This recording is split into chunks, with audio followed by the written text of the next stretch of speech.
right. Guten Abend, Erev Tov, und herzlich willkommen zu unserer vierten und letzten Online-Veranstaltung mit Professor Dan Shiftan von der Universität Haifa in der Reihe Israel, seine Herausforderungen und Chancen. Unser heutiges Thema ist die Beziehung zwischen Israel und der jüdischen Diaspora, insbesondere in den USA.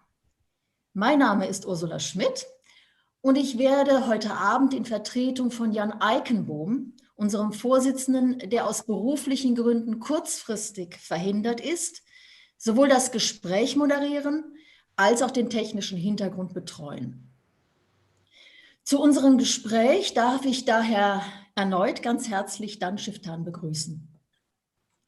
Vielen unserer Zuschauerinnen und Zuschauer kennen Dan bereits unter anderem aus unseren vorangegangenen Online-Veranstaltungen, sodass ich zu seiner Person an dieser Stelle nichts mehr sagen muss. Bevor ich jedoch Dan zu Wort kommen lasse, hier noch einmal ein kurzer Hinweis zum Prozedere.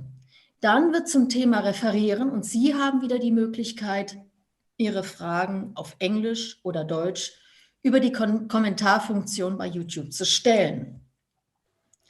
Ich leite Sie dann an Dan weiter. Und noch ein Hinweis sei mir gestattet: Alle unsere Aufzeichnungen bleiben auch auf unserem YouTube-Kanal erhalten, sodass Sie sie jederzeit erneut aufrufen können, wann immer Sie wollen.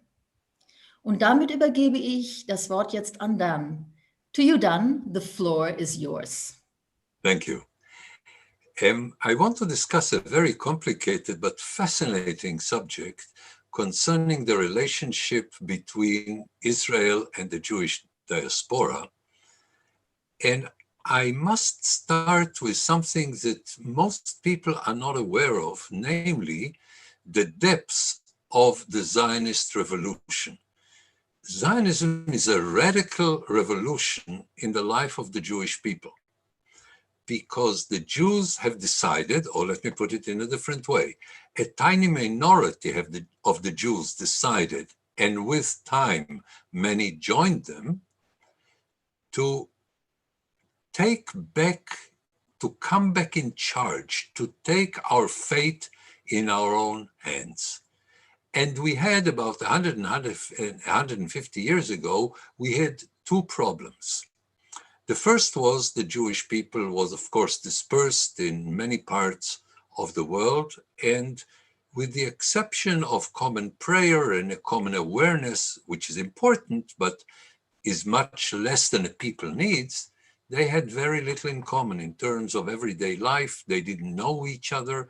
Different communities that were geographically close would have known each other, but if you look at the Jewish people in general, they had very little interaction, the big groups that were scattered in different places. But this was only one of the problems. The other problem was that we have encountered for the first time an environment where religion was not defining people exclusively or even primarily. And Jews who felt relatively comfortable because everybody else defined themselves by their religion. I'm a Christian, I'm a Protestant, I'm a Catholic, or what have you, I'm a Muslim. And alongside these are Jews. I mean, here you have different religions, you may have dynasties, you may live in different countries, but the identification of people was to a very large extent religious. And when we come into the modern age, where many people are finding a different kind of identity more important than the religious identity, or at least alongside the religious identity, and they're willing to fight for it, and they are willing to change their life, and they open up their perspective, and they see beyond religion, and they see beyond what they are supposed to do as members of a religion. They open up to different kinds of thinking. And then many Jews had to choose between being Jews or being a part of their national movements, of the Enlightenment period, of their different nations. They didn't have the comfortable situation of everybody defines himself by religion. We are defined by the Jewish religion.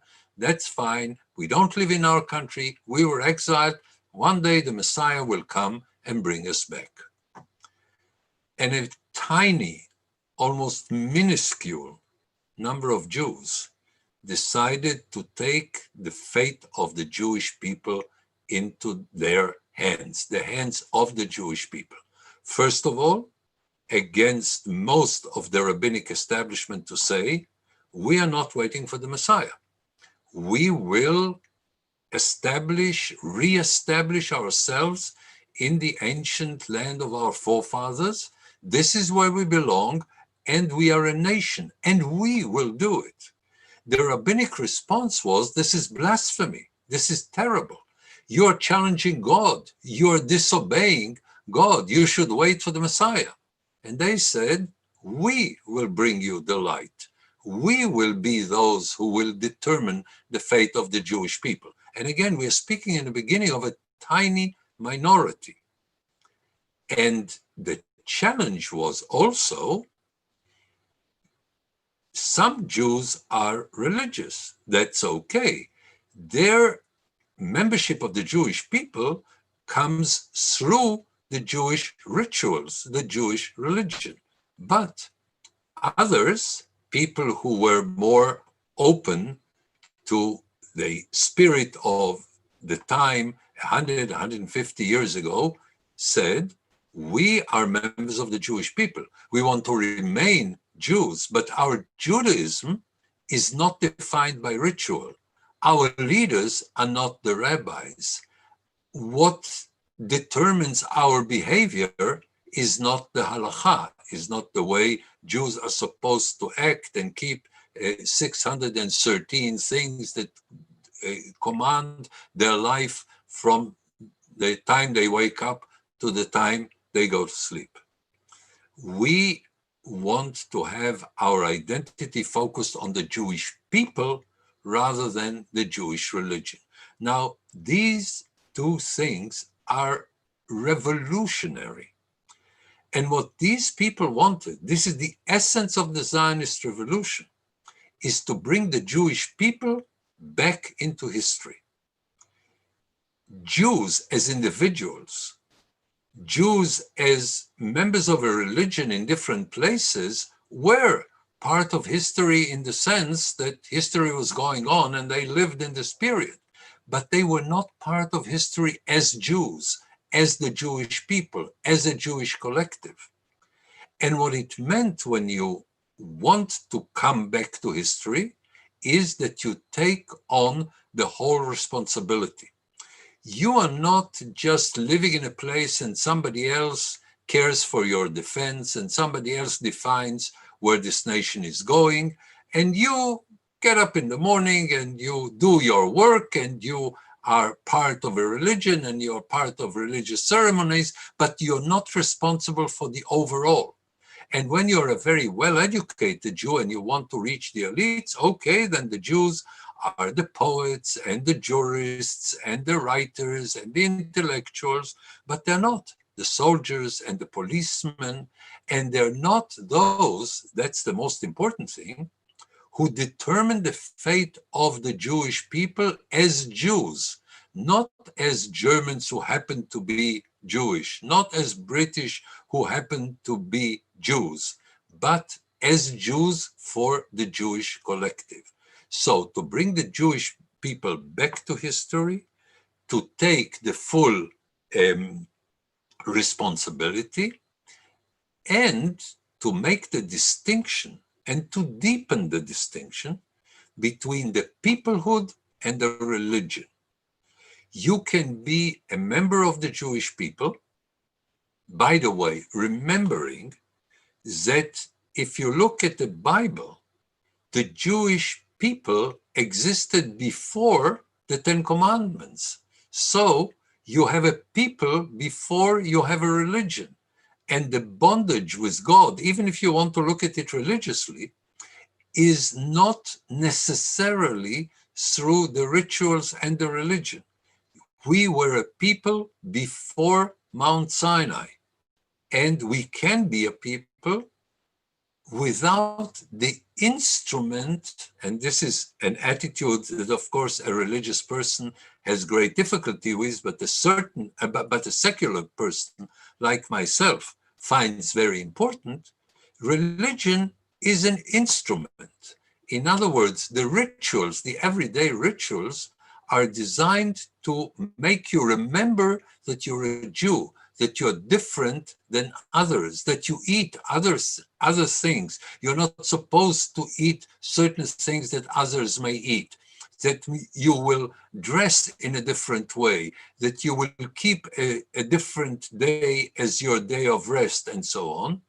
Most of it is intended primarily to say, we are different. If you look at the history of it, you will see that this is a very important element, to keep our distance from others, to say we are different than others, not necessarily better, but different than others.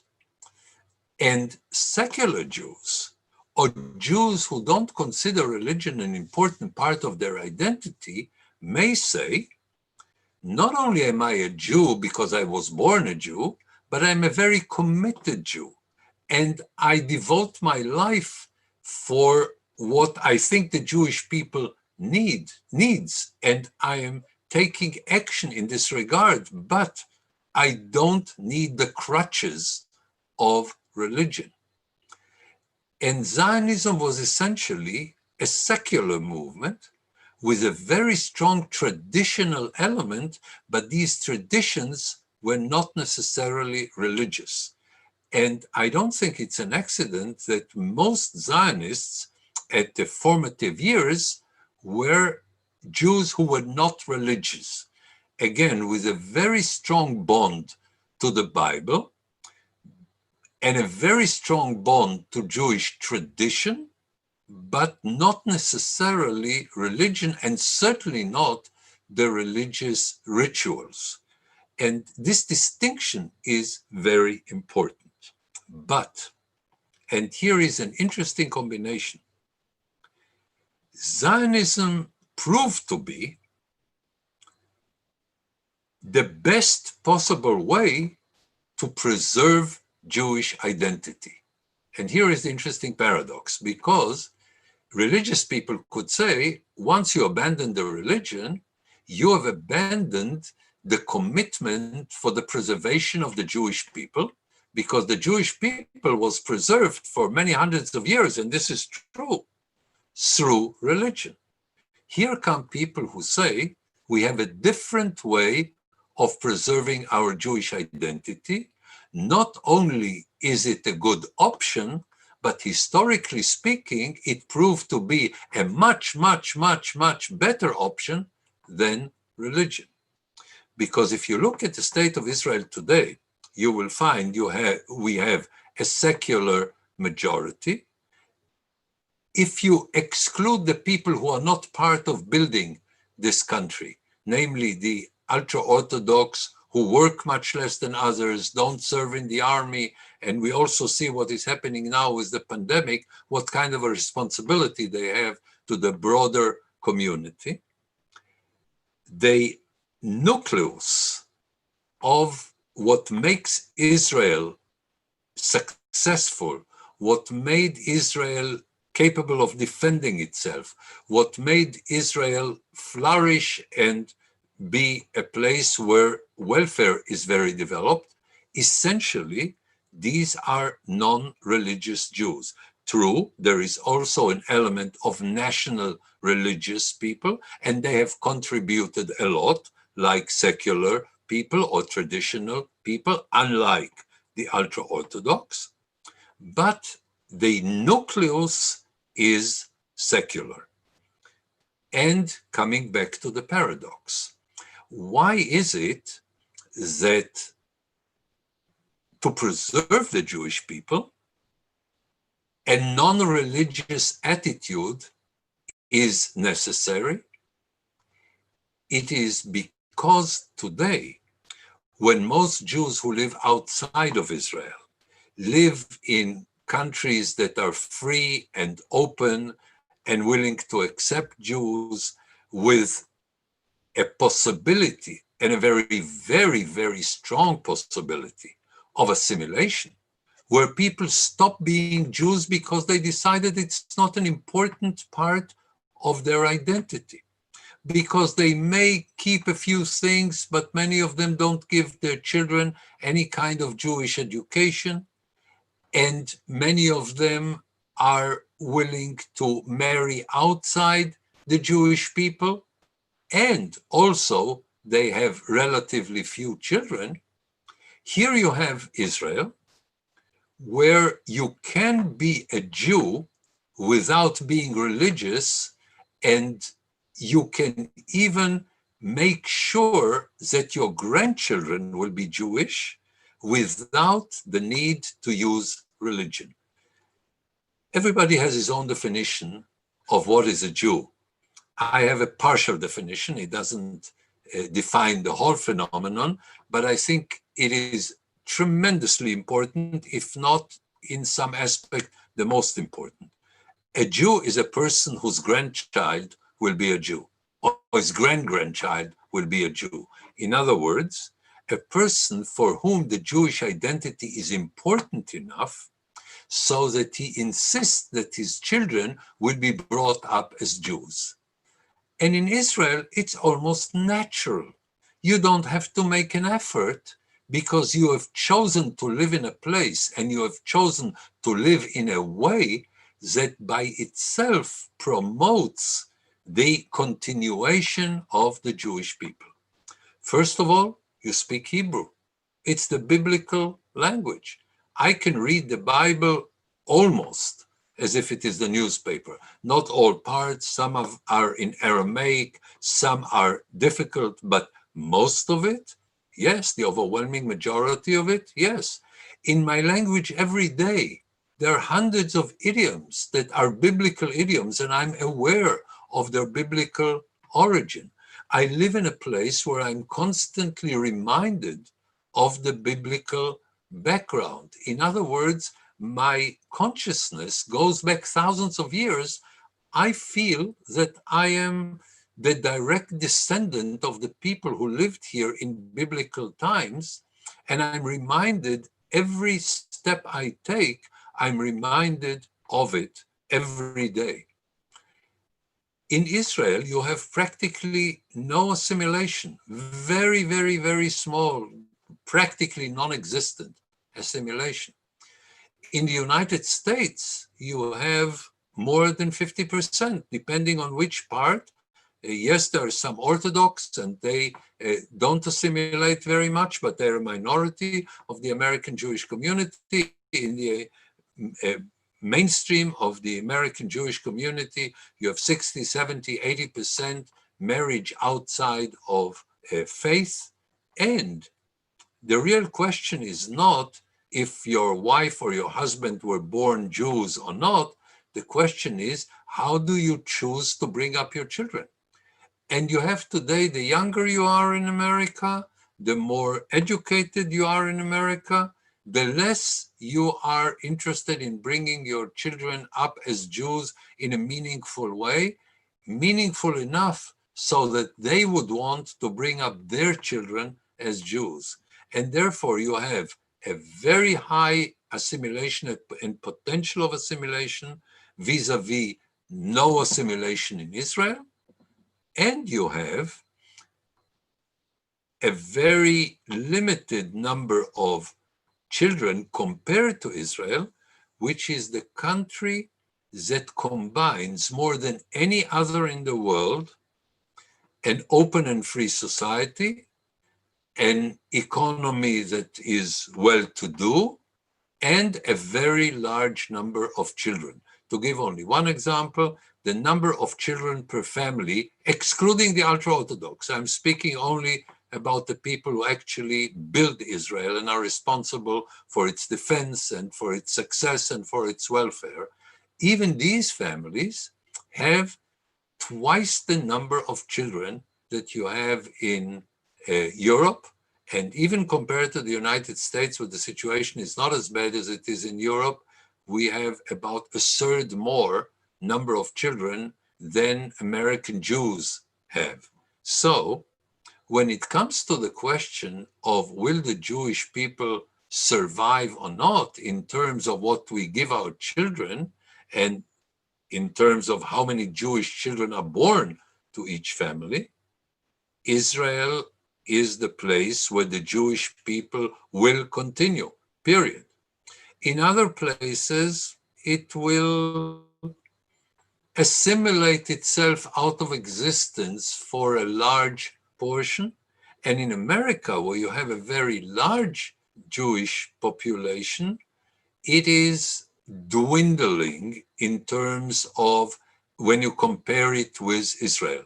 To give only one example, I think I mentioned it in a previous lecture. In the 1980s, we had in America twice as many Jews as in Israel. Today, we have in Israel 1 million Jews more than in America. We are already the largest Jewish community. We are today 46% of the Jewish people in Israel. Every year, almost automatically, it is another 0.5% where we gain, so that in 10 years, we will be more than 50% of the Jewish people. And this is a trend that is not reversible. And I'm saying it with sorrow. I would have wished the American Jewish community to remain more committed to its Jewish identity. I would have wished that assimilation were less in America. I wish that American Jews and European Jews would have more children. I wish this were not going in the direction.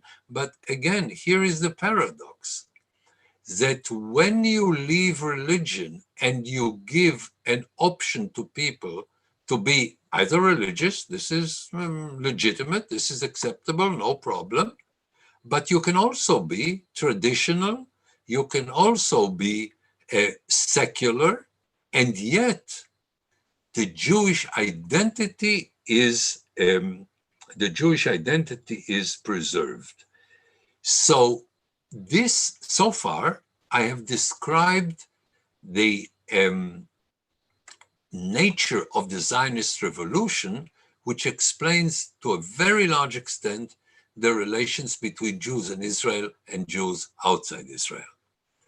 But you need to give a short survey of these relations since the mandatory period and the establishment of the State of Israel to see that not only are we facing a trend that is developing, and it is developing because of how Jews understand their Jewish identity in Israel and outside Israel, but also there is a tension between Jews in Israel and Jews outside of Israel, particularly between the American Jewish community and the Jews in Israel, based on the question of where is the center of the Jewish people? Where is the center of gravity? Where is it that Jewish identity flourishes and develops, and who we may all be brothers. The question is, who's the older brother? In other words, who has the responsibility for the rest of the Jewish people? And here again, you have to mention numbers.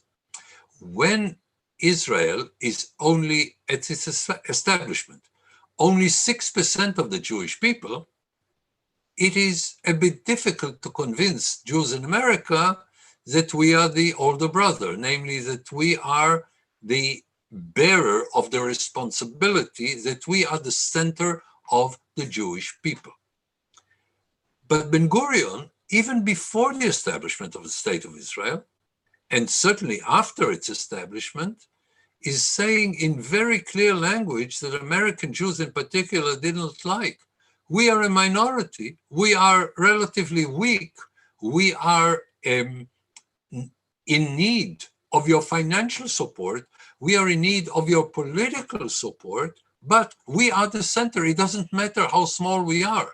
We are the center because we have taken the responsibility for our fate.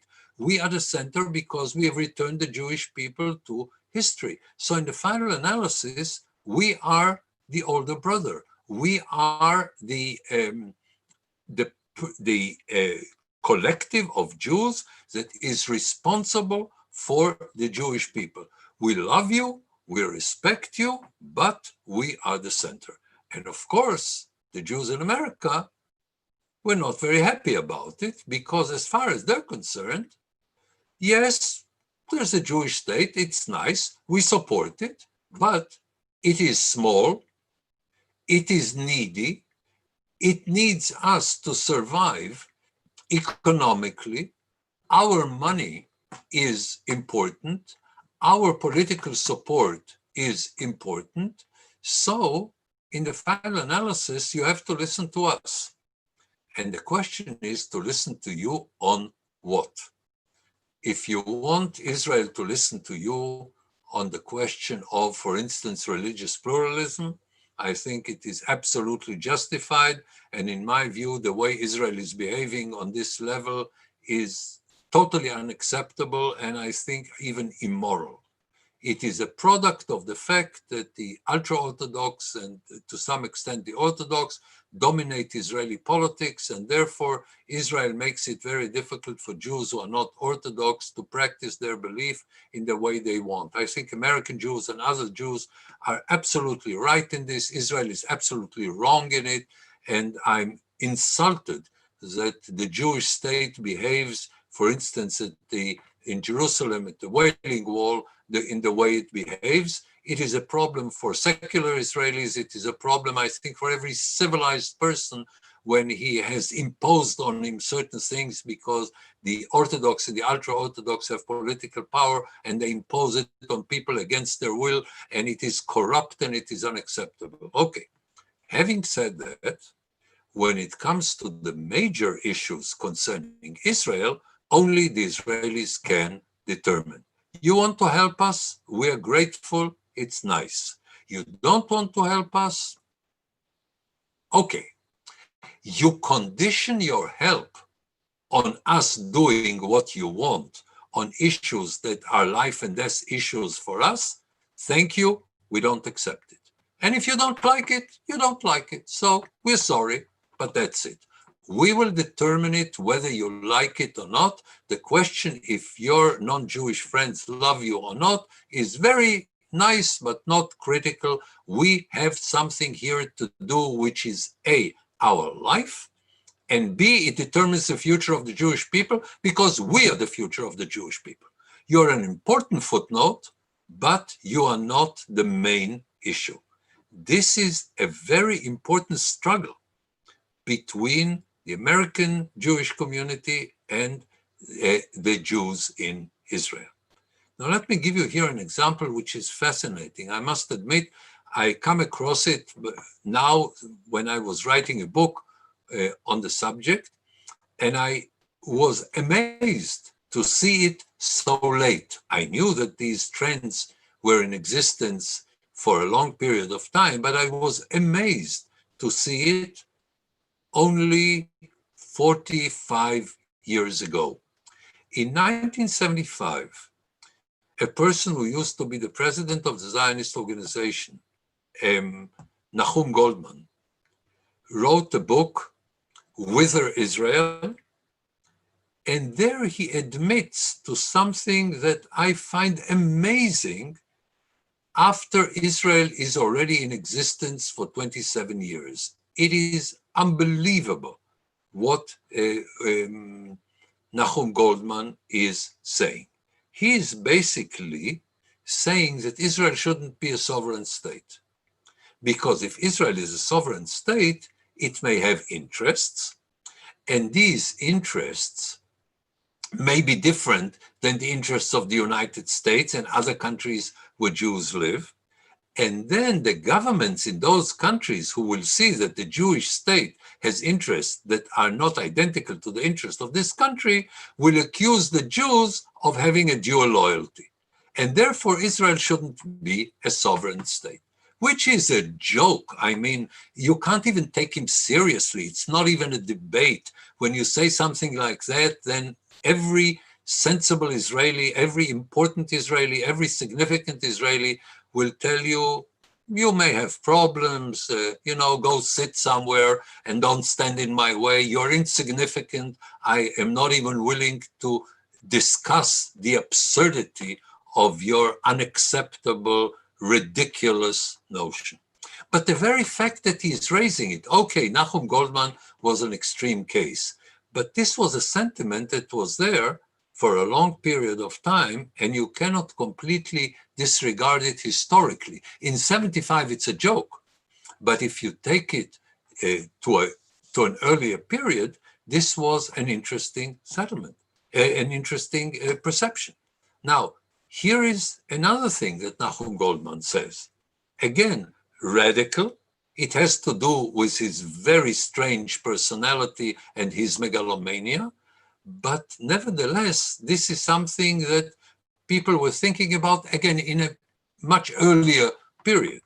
He says Israel should be protected by an international army so that it will not be in anybody's way. It will be the responsibility of the international community to defend Israel. And he even suggests, because he probably had a developed sense of humor, that the core element that will defend Israel will be Arab, because when the Israelis will trust the Arabs to defend Israel, it will compensate the Arabs for the fact that we have taken a land that they considered to be their own. Now again, admittedly, this is a very radical approach, but if you take something that is much less radical, we have had it, and to some extent we still have it, from the American Jewish community, basically people who support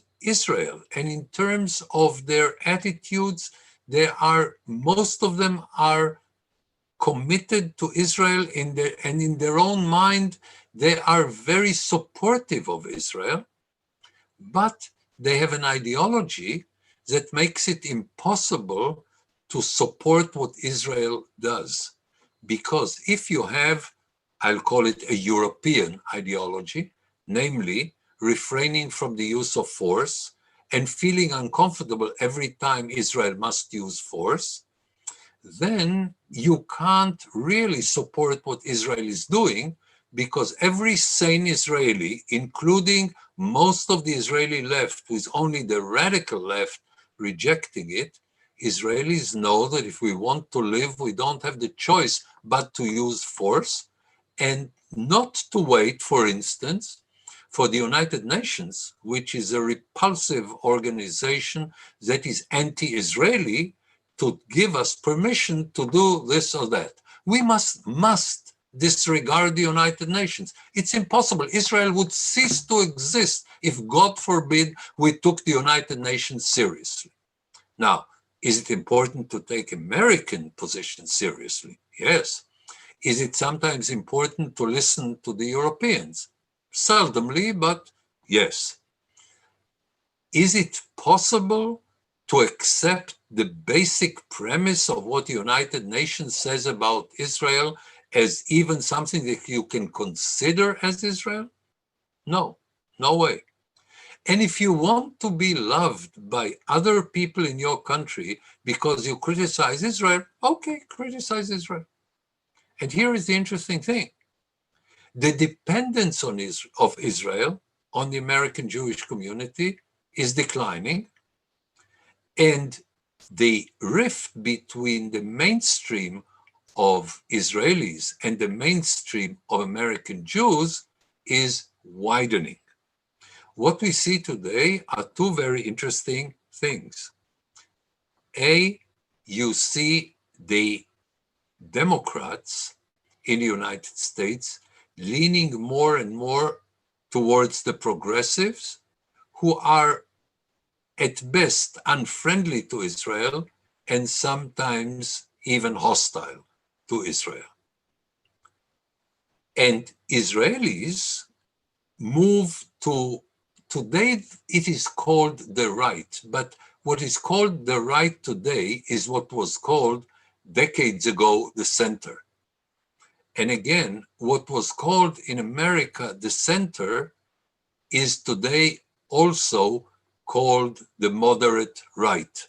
So the map has changed, but the important thing is you ask them specific issues, the mainstream of Israelis and the mainstream of American Jews will be in very different places, and the gap is widening. And Israelis will be less and less in a position to listen to what American Jews say about Israel. We're not speaking about what's happening domestically in America, it's their business. But when they speak about Israel, the gap is widening, and A, the Israelis don't want to listen, the mainstream, and the mainstream of the Israelis don't have to listen, because A, in terms of numbers, we are half of the Jewish people. So it's no longer a tiny part of the Jewish people like we were at the establishment of the State of Israel. Today, we are the center of gravity of the Jewish people, number one.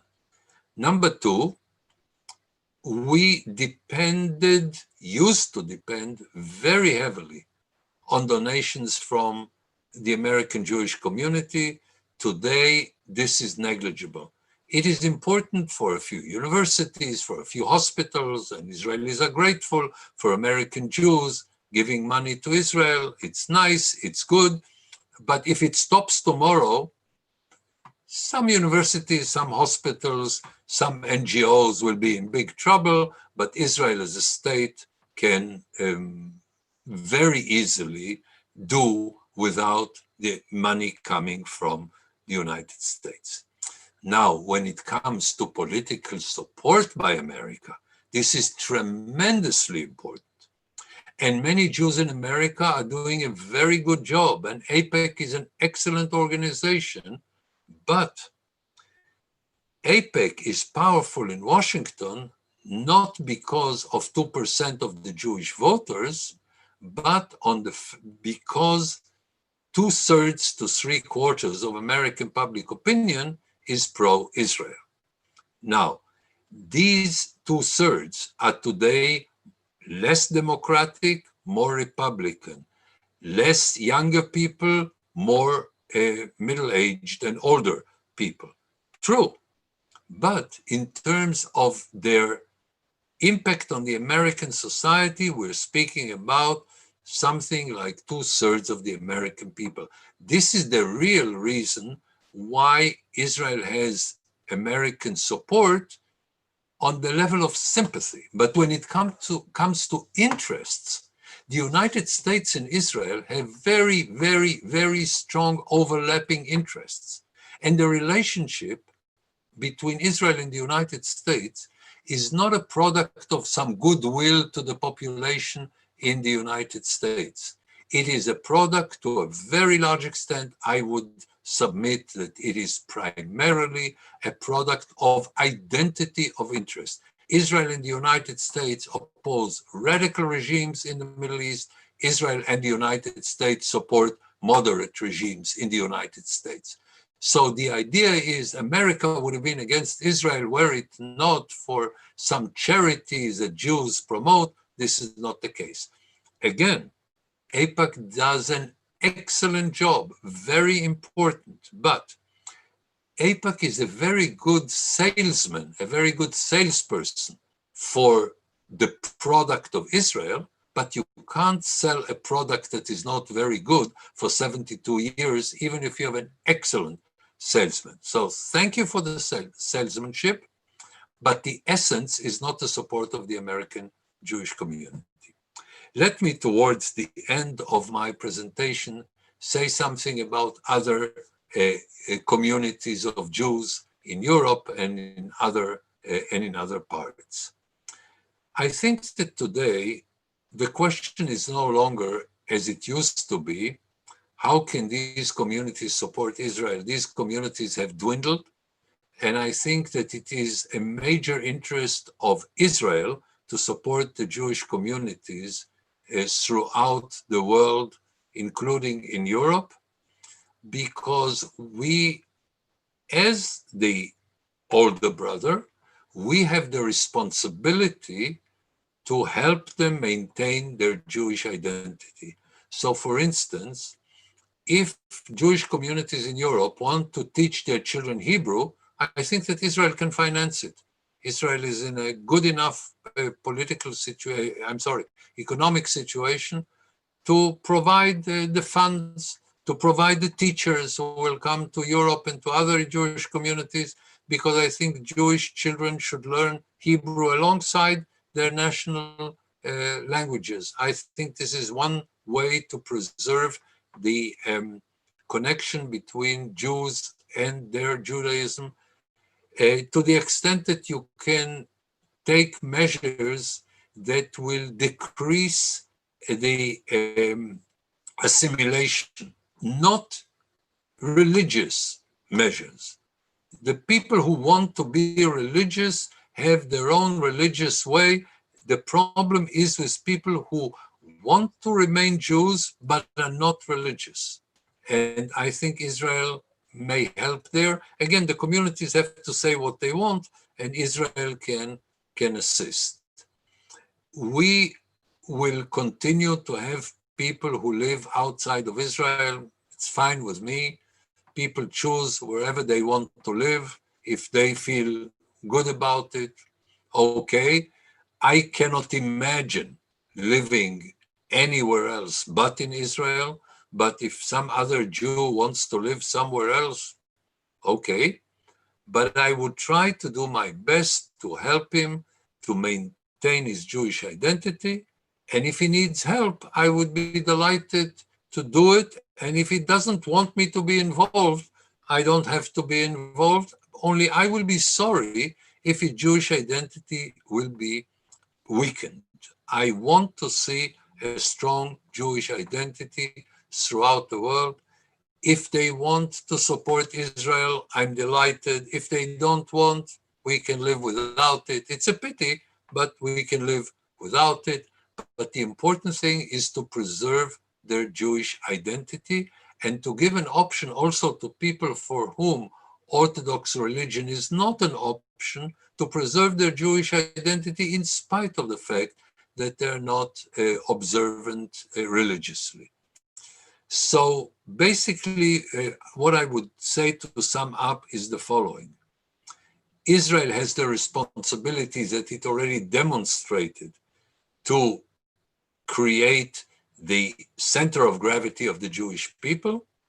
Israel needs today not only to preserve itself, but also to do what it can to support Jews who want to support their, who want to maintain their Jewish identity. And over a long period of time, we will still have these relationships that are basically the relationships of brothers who live under very different circumstances. That's okay. If everybody wants to come to Israel, I will be delighted. If you ask me what would be the best for every Jew, I would say, come to Israel. But it's not for me to judge. It is for them to judge and for us to do whatever we can to help them if they want our help. Let me stop here and open the floor for whatever comments or questions you may have. Okay, thank you very much, Dan, for your elaborations. And you really gave us a very fascinating and interesting inside look into what Jewish identity is all about. Let me just come back to what you said about where the epicenter or the center of Jewish identity is. As if I understood you correctly, you see for today the Jewish identity is in Israel, because you said you mentioned also the responsibility for preserving the Jewish identity.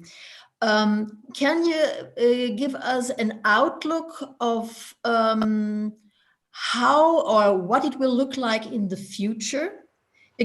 For instance, given the relationship between the Jewish communities in the United States and in Israel?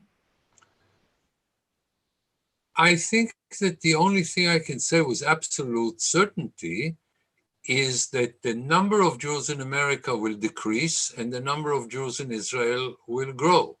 And I mean, you simply project what is happening both demographically and in terms of people's choices. And when you have such a very high percentage of people who marry outside the faith, outside the Jewish people, then it is inevitable that the numbers will decrease. I don't see any massive movement of people who want to become Jews. So the Jews who live today, if they have less than 2.1 children per family, and I think this is the situation also in American society and also among the Jews. I may be wrong, but I think we are somewhere around 1.8. I may be wrong on this. But if it is less than 2.1, then the numbers of people who are born as Jews will decrease. And when you add to it a very high level of marriage outside the Jewish people, then it is inevitable that this number will decrease. It is also inevitable that the number of Jews in Israel will increase. A, because there is no assimilation, and B, because the number of children is much higher. So this I can say with certainty. I would also say that even if you will have in the United States an element of Jews who are anti-Zionist, I don't see it coming, but even in the worst case, if people on the radical left become anti-Zionist, we have survived it with the Bund under even more difficult circumstances. We were much smaller and much weaker, and there was a very strong movement among the Jews who was also non-Zionist, sometimes anti-Zionist and so on. We will survive it because what really counts is what happens in Israel. But I don't think that we will be left alone, and I hope that we will see less assimilation, more Jewish identity. If they would ask me what today is the best instrument, I would say teach your children Hebrew. If you want them to continue to be Jews, teach them Hebrew. Mm-hmm. Okay, would you say the same for the future of Jewish communities in Europe? Let me say something that I say with great sadness. I think it is overstated, but there is an element of truth in it. Unfortunately, there is something to it. When I travel in Europe and I speak at different universities, usually Jews approach me and they say, would you come to speak at the Jewish community and speak to leaders of the Jewish community? And I do it willingly and I enjoy speaking to them. And with the exception of one city in Europe, practically everybody that I spoke to there in senior positions sometimes said to me, we don't have a future in Europe. Now, I think that people are too much impressed by the anti-Semitism in Europe today, because the anti-Semitism today is very different than what it used to be. It is much less violent. We have violent anti-Semitism coming primarily from Muslims and from the very extreme right. The anti-Semitism that we get from the center and primarily from the left is a different kind of anti-Semitism.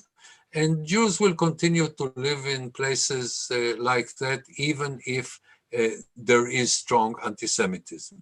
So I don't think that there is a problem of preserving the lives of Jews in Europe, but preserving Jewish life in Europe, if Jewish life is more than the religious element, I'm not very optimistic. I have seen with the generations, the younger they are, less commitment to the communities, but I'm not an expert on the subject. I'm sure that I have a lot to learn on it. I'm speaking of my experience. I've never done any research, so it's anecdotal. And what I have seen is something that makes me expect in the future that the Jewish communities in Europe will continue to exist, but they will dwindle. And they will not provide a framework for Jewish life. Again, with the acceptance, I'm sure that in Belgium you will have ultra-Orthodox merchants of diamonds in Antwerp that will continue to live there. But if you speak about the secular, more open-minded Jews in the mainstream of Europe, I don't see them having Jewish life, even on today's level, let alone what it used to be. I think that it will dwindle. So what I learned from your remarks is that you consider doing or making the Aliyah to Israel is not only an option, but it has come to this more or less in the end. Look, when I have a good friend a good Jewish friend in Europe, and I'm giving him advice not as an ideologue, not as here comes the Zionist from Israel to preach us, but what I would tell, what I am telling good friends of mine in Europe is the best thing you can do for your children is to come and live in Israel. I also prepared them. Living in Israel is not easy. We are not a pleasant people, to put it mildly, okay? Living in Israel is struggle. I enjoy struggling because I struggle better than anybody else. So I don't have a problem with it. For me, it's very easy. You should see me drive. Other drivers simply go off the road just to be safe. But the best thing my parents ever did to me, the best thing they did for me, was that I was born in Israel. There are very few people who can say with deep conviction, I have never experienced anything that infringed on my freedom. Okay? I can say it. People who live in Israel, who were born in Israel, can say it. When you have children, bring them to Israel. Again, I'm not preaching an ideology here. This is what I tell my best friends. This is not a subject that I'm saying, okay, if I will say it enough, then people will come and this is good for Israel. It's also good for Israel. But I'm saying it because it's good for them. When you bring your children to Israel, when they realize that Israel is a pedocracy, I mentioned it already on these talks. This is the place where the children are in power. And this is the way I think it should be. I want to live in a place, the only people who can tell me what to do, and they use this, they exercise this right, is my children. They tell me what to do, okay? And I feel very, very good about it. This would be my advice, but again, different people have different needs. Some people want to live in a more pleasant place. And I admit, at least in the short term, in everyday life, it is more pleasant. The question is, does it have any meaning? For me, living in Europe has no meaning whatsoever. Look, I have a European passport. It's very easy for me to live in Europe. I've been offered things in Europe where I know that I can make many times more than I make in Israel, and my life will be much more comfortable daily. but I don't think that I can survive more than a few months there, not because people are not pleasant, not because I don't appreciate what Europeans are doing, but because for me it doesn't have any meaning. Living in Israel for me has a very, very important meaning. And the question is, would it fit every individual? When I give this advice to my friends, I know them. I know what kind of people they are. So I know that for them it will be important. There are other people for whom this is not important. So perhaps it's not a good advice. Okay, so let me just finish up here and finally come to our questions from our viewers. We have a few. Maybe I start with the following. I just pick out a question that is as follow. What about assimilation tendencies among the Jews in Europe and other parts of the world? How important is it for the Jewish people? I think you just gave some ideas about that. Yes, I can only repeat what I've already said. For us as Jews, it is a tragedy. But for these people, if this is what they want, go ahead. I don't think that we have, not only do we not have the right, we also, I don't want it. I don't want to keep people prisoner in the Jewish people. To me, to be a Jew is a privilege. A person who doesn't feel like it, I wouldn't even try to persuade him. This is what he wants, this is what he needs, fine. I will mourn it. For me, it's terrible because for me, keeping the Jewish people alive is important for me. But if it isn't for him, no matter what I will say, he will do it. And he has the right as a free human being to do whatever is good for him. I don't think it's good for him, but he knows better what's good for him than I. Mm-hmm. So before I come to more political questions, here's another question. What is the importance of Jewish diaspora in Russia for Israel today? Zero.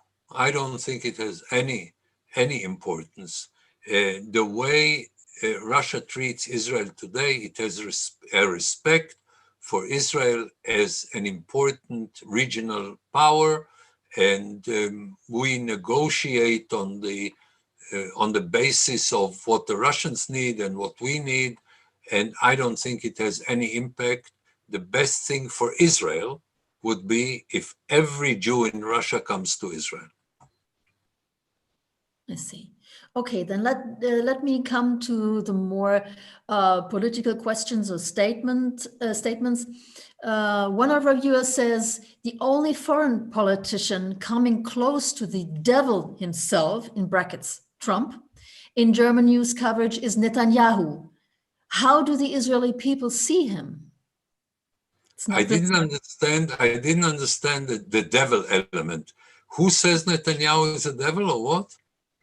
I think the devil element was first referred to Trump, if I'm not mistaken. And the one politician that comes quite close to the devil image in German news coverage is, according to our viewer, Netanyahu. And the question is, how do the Israeli people see him? Netanyahu, probably. Look, in Israel, you have towards Netanyahu a very complicated attitude.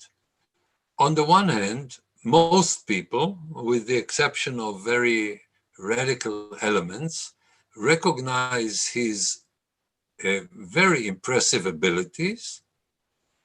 And on the other hand, even his supporters are not enthusiastic about his character, to put it mildly.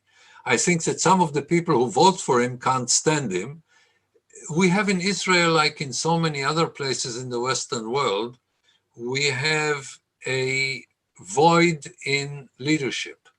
And many Israelis say, well, I don't like Netanyahu and I don't like what he did, but the alternative to Netanyahu is ridiculously less capable of leading Israel than Netanyahu. Netanyahu brings up enormous emotions. very, very strong emotions, both when it comes to supporters and when it comes to opponents. And by the way, that's okay in a democracy. Let people who like him vote for him. Let people who don't like him demonstrate against him. Let them accuse him of whatever they think is guilty. That's fine. The European attitude would be against Netanyahu regardless of his character, because what America represents to Europe, or let me be more nuanced here, what European elites usually see in America is a power that is constantly willing to use force, while when the Europeans are committed to a Weltanschauung that delegitimizes the use of force. So they can like somebody like Jimmy Carter or like Obama that Israelis would consider as dangerously weak, if not impotent, and they would be unable to deal with people like Trump or like Richard Nixon, who Israelis very strongly support. So, for instance, I think today the only democratic country where people like Trump is Israel. I think something like 2/3 of the Israelis want him to be in power in America, and we don't have in Israel 2/3 people who are on the deep right. So it must take also the center and even perhaps portions of the left. Europe is unfortunately committed to impotence. It believes that impotence has some moral value. If you are weak, then you must be something good or something. Europe is an insignificant player on the international scene because it is not willing to use force. It believes that soft power is enough without hard power. I don't believe this is possible. I would quote on this Teddy Roosevelt saying, "Speak softly and carry a big stick." You can afford to speak softly if you carry a big stick, but that's very un-European. Europeans are much more willing to capitulate than others, among other things, because they have had such tremendous success in Europe. And I'm saying it without any kind of cynicism. I am deeply impressed by the enormous human achievement of Europe to turn a slaughterhouse into a peaceful continent. I think it is the greatest human achievement at the end of the 20th century and the beginning of the 21st century. I don't underestimate it, but it's good for Europe.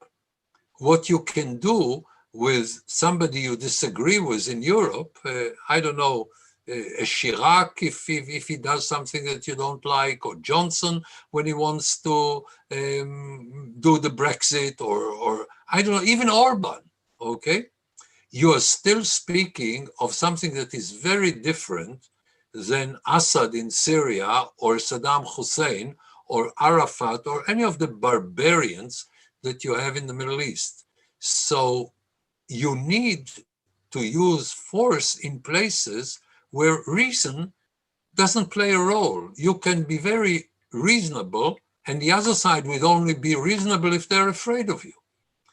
And they hate Trump because he's the extreme opposite of Obama, and Israelis dislike Obama because he's the extreme opposite of what Israel is in terms of dealing with difficulties and crises.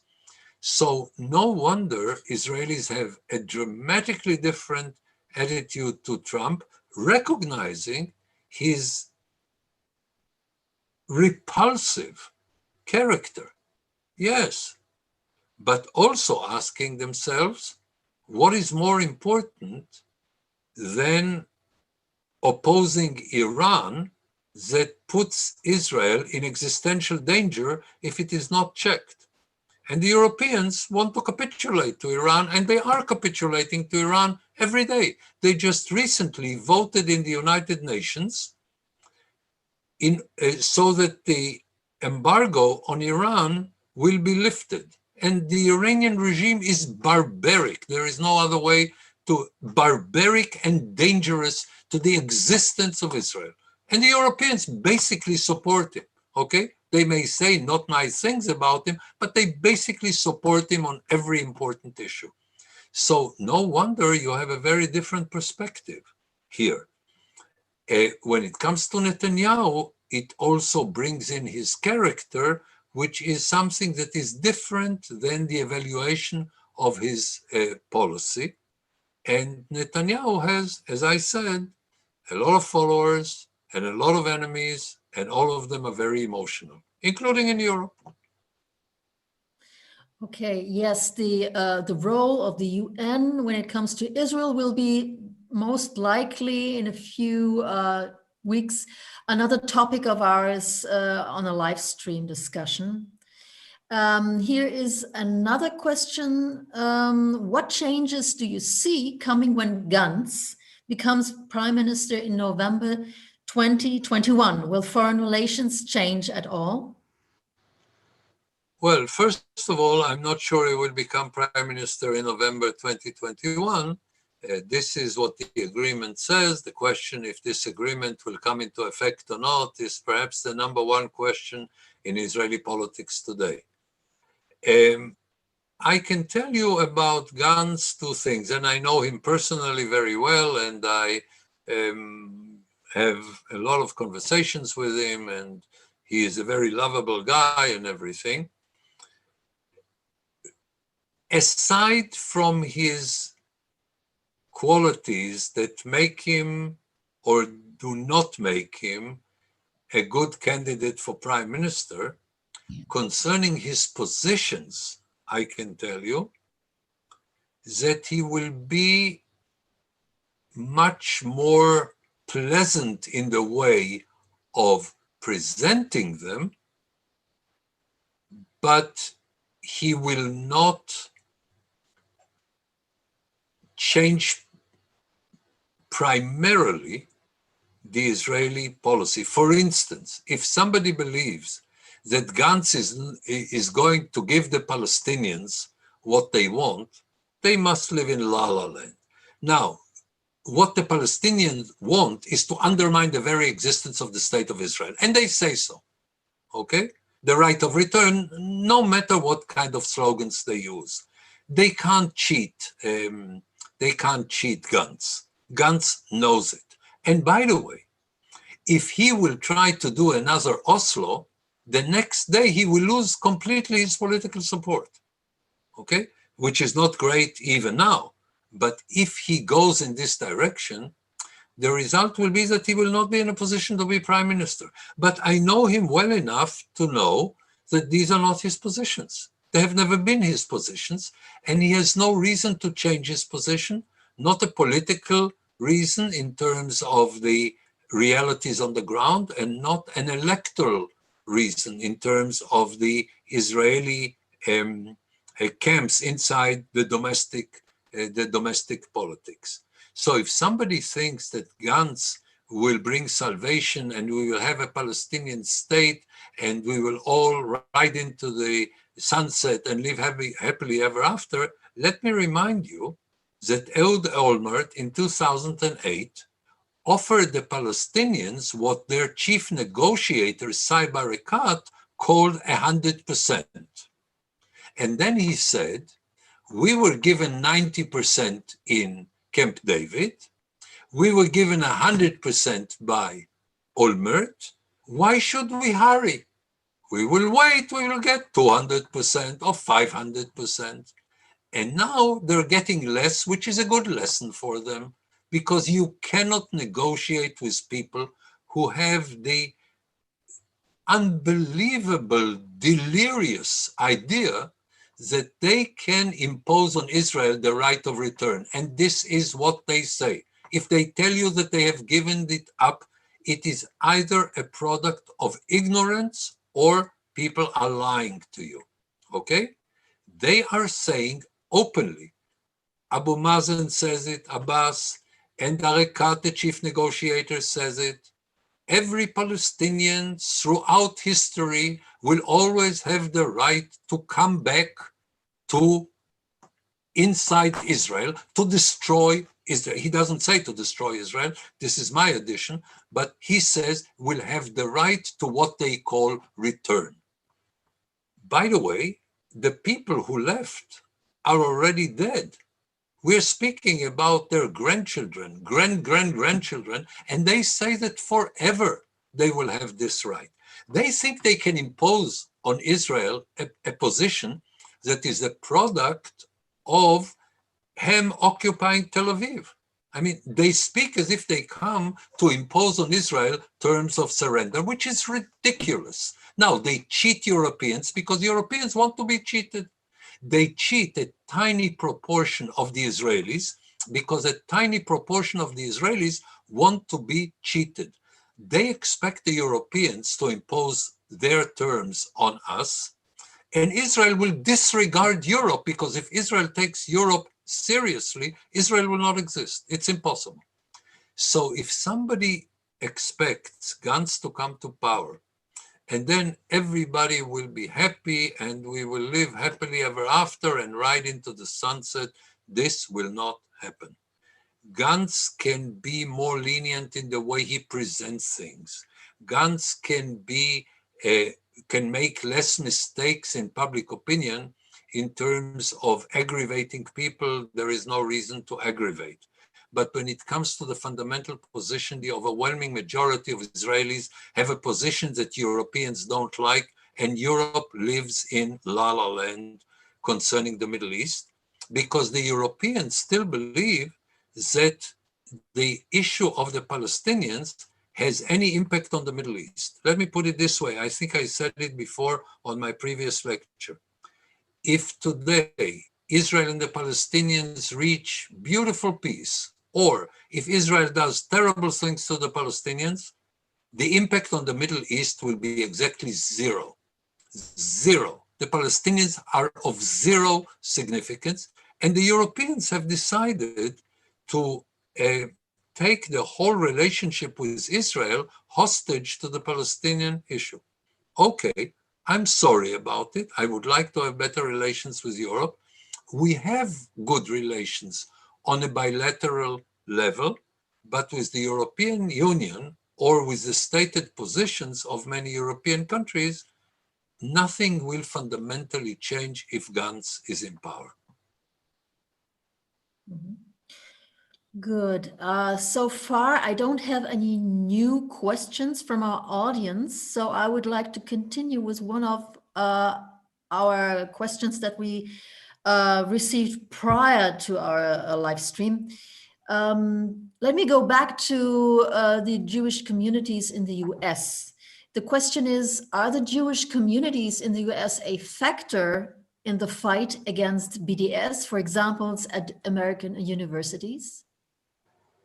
Yes, not all American Jews, but many American Jewish organizations are a factor and a positive factor because they have started to understand that BDS is essentially an anti-Semitic organization that masquerades as human rights. I mean, they come to people who have no idea what is going on, and they tell them stories about how Palestinians are being maltreated. And basically, their objective, as they openly say, is to destroy Israel. I mean, they're committed to the right of return, namely the destruction of the state of Israel.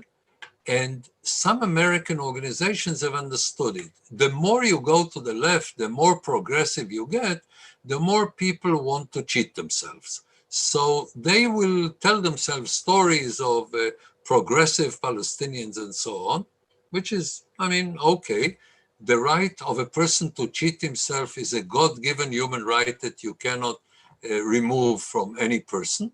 So you will have, the more you go to the progressive side, the more you will have either less willingness to fight against the BDS, or in very extreme cases, to support the BDS. Okay, so we've had we've had opponents in the history of the Jewish people. It will not be the first time, but I think that the mainstream of the American Jewish community will understand, and is already understanding to a large extent, that we're speaking here about an organization that says that Jews don't have a right to have a state of their own. And I think that in this regard, they will be willing to, and are willing to help in fighting the BDS. Mm-hmm. Okay, thank you. So let me just give you another question about fighting anti-Semitism. Does the cooperation between the Israeli government and the Jewish communities, not only in America, but in Europe, maybe also in Germany, for example, with regard to fighting anti-Semitism exist? So it's about the cooperation between Israeli government on the one side and Jewish communities on the other. Well, first of all, I must admit that most governments in Europe are very committed to fight against anti-Semitism. It is not self-evident. We have seen in history again and again that governments were not willing to stand in the way of anti-Semitism because they believed that it would cost them electorally, politically, and so on. But if you look at what is happening in recent years, you will see in Germany, in France, in Britain, you will see the government coming out very forcefully and with a true commitment to fight against anti-Semitism. The relatively easy place is when you have to fight it against the violent version of it. There you have a total commitment. I was impressed, but that also the more complicated issue, European governments and European parliaments are willing to do the right thing. This was not easy, and I respect it very much. And we mentioned BDS. Look at what the Bundestag says on it. Look at what the French parliament says on it. It is not easy. The anti-Semitism of the left is much more insidious than the anti-Semitism of the right. It does not come out in the streets with knives, but it tries to delegitimize Jews. And here again, you have, I don't know, I did not study all European governments, but whatever I came across was either positive or very, very positive. And again, the decision of the Bundestag and the decision of the French parliament is tremendously important because historically you had very, very dangerous anti-Semitism in France and in Germany in different periods and in different ways. And here you have governments who understand very, very well how dangerous it is for the society in general. And also they are, I think, genuinely committed to their own Jewish communities. And I think that it helps that the Israeli government is also interested in it, but I give them more credit. This is not a product of Israeli pressure. This is a product of their own recognition. And as much as I'm willing to criticize Europe for coming up with very strange perceptions on the Middle East, on this I have nothing critical to say that I can think of at the moment. Great. Okay. So, dear audience, if you don't have any further questions, then let me just finish with one last questions that we received before. How did the COVID-19 pandemic affect Jewish immigration to Israel? Can you state on that? I don't know. And I think it's too early to say, because at the moment you can't even move, you can't even fly. People will not make decisions today based on this pandemic.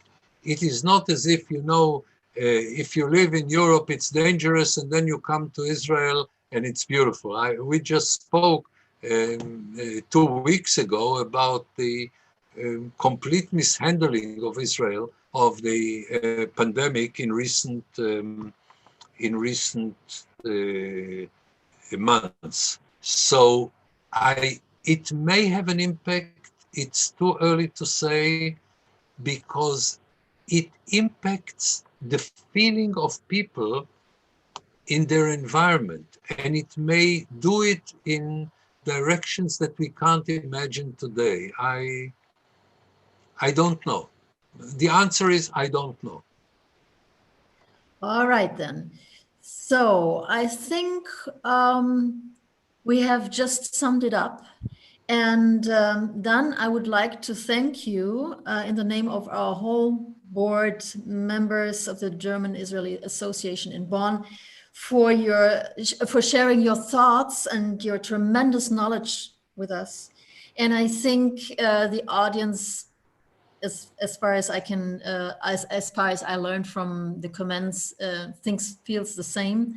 Also, let me thank you, our audience, our viewers that have shared your comments and your thoughts. I hope you will stay with us. And Dan, once again, thank you very much. Let me make one suggestion. Sure. I understand that these talks will be on your website or on YouTube, and people can access them. Yes. If people would like to ask more questions, even after these 4 sessions are over, and you can bring these questions together, and then we can, discuss it again, or I can answer by mail, or I can send you a YouTube message with answers to it, because what I understand is that some people feel it uncomfortable to have it today, but they may want to listen to it in 2 weeks, and then they have questions. I will be delighted to continue to answer questions even further.